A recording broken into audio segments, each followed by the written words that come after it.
السلام علیکم پیارے بچوں، کیسے ہیں آپ سب؟ امید ہے خیریت سے ہوں گے۔ میں ہوں آپ کی معلمہ ساجدہ، اردو کی ٹیچر۔ پچھلے سبق میں نے آپ کو پڑھایا تھا تصویری تفہیم۔ امید ہے آپ کو سمجھ آئی ہوگی تصویری تفہیم ہوتی کیا ہے۔ جیسا کہ میں نے آپ کو بتایا تھا کہ یہ تصویری تفہیم وہ تفہیم ہے، یعنی تصویر کو سمجھنا۔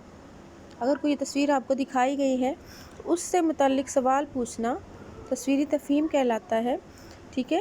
اور ان سوالات کے جوابات دینا تصویر کو دیکھ کر سب تصویری تفہیم میں شامل ہیں۔ آج ہم اسی سے متعلق ورک شیٹ نمبر 1 کریں گے اپنی، ٹھیک ہے؟ اس کا عنوان بھی تصویری تفہیم ہے، جو کہ بہت ہی آسان ہے، بہت مزے سے آپ کریں گے۔ آپ تصویر کو غور سے دیکھیے گا، ٹھیک ہے؟ اور پھر اس سے متعلق سوالات کے جوابات آپ نے دینے ہیں۔ تو آغاز کرتے ہیں تصویری تفہیم کا۔ دیکھیں ذرا بچوں، ایک تصویر ہے آپ کے سامنے، لکھا ہوا تصویر کو دیکھ کر سوالات کے جوابات لکھیے۔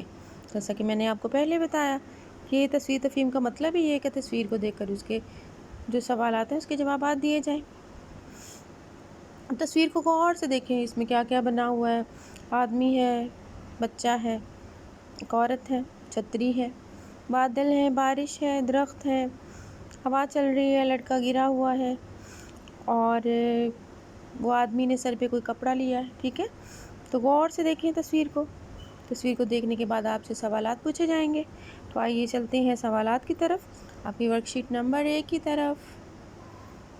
جی، ورک شیٹ نمبر 1، سب سے پہلے آپ نے اپنا نام، سیکشن، تاریخ اور دن لکھنا ہے، ٹھیک ہے؟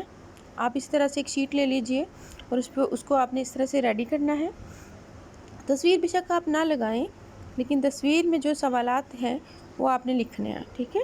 وہ لکھ کے آپ نے اسی طرح سے کاپی پہ پیسٹ کر لینا ہے یا کاپی پہ لگا لیں۔ تصویر کو دیکھ کر سوالات کے جوابات لکھیے۔ سوال نمبر 1 ہے، تصویر میں کل کتنے افراد ہیں؟ دیکھیں کتنا آسان سوال ہے، آپ خود آسانی سے بتا سکتے ہیں، 3 ہی تو لوگ ہیں۔ کتنے افراد ہیں کل؟ 3۔ عورت کے ہاتھ میں کیا ہے؟ ظاہر ہے جو نظر آ رہا ہے، چھتری۔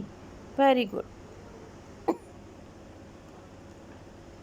اس کے بعد ہے، مرد نے اپنا سر کس چیز سے ڈھانپ رکھا ہے؟ اب دیکھیں نا، مرد نے کوئی دوپٹہ تو نہیں نہ لیا، بس کپڑا ہے یا رومال ہے جس سے وہ ڈھانپ رہا ہے بارش سے بچنے کے لیے، ٹھیک ہے؟ مرد نے اپنا سر کپڑے سے ڈھانپ رکھا ہے، اس کا جواب ہے۔ آگے ہے، لڑکا کیسے گرا ہے؟ ظاہر ہے بارش میں چل رہا تھا، پانی تھا، تو لڑکا پھسل کر گرا ہے۔ کیا جواب ہوگا اس کا؟ لڑکا پھسل کر گرا ہے۔ اس کے بعد ہے، اس تصویر کا مناسب عنوان لکھیے۔ تصویر کا مناسب عنوان یہ ہوتا ہے آپ نے اس کا ٹاپک لکھنا ہے۔ ٹاپک کیا ہے، عنوان کیا ہے کہ بارش ہو رہی ہے، بارش کا موسم بھی لکھ سکتے ہیں اور بارش کا دن بھی لکھ سکتے ہیں یا طوفانی بارش لکھ سکتے ہیں۔ جو آپ کو سمجھ آتی ہے اپنے سمجھ کے حساب سے آپ نے اس کا عنوان بھی خود لکھنا ہے، ٹھیک ہے؟ تو یہ ہے تصویری تفہیم کے حوالے سے آپ کی ورک شیٹ نمبر 1۔ اپنا بہت خیال رکھیے گا، اس کو لکھنا بھی ہے، یاد بھی کرنا ہے۔ اللہ حافظ۔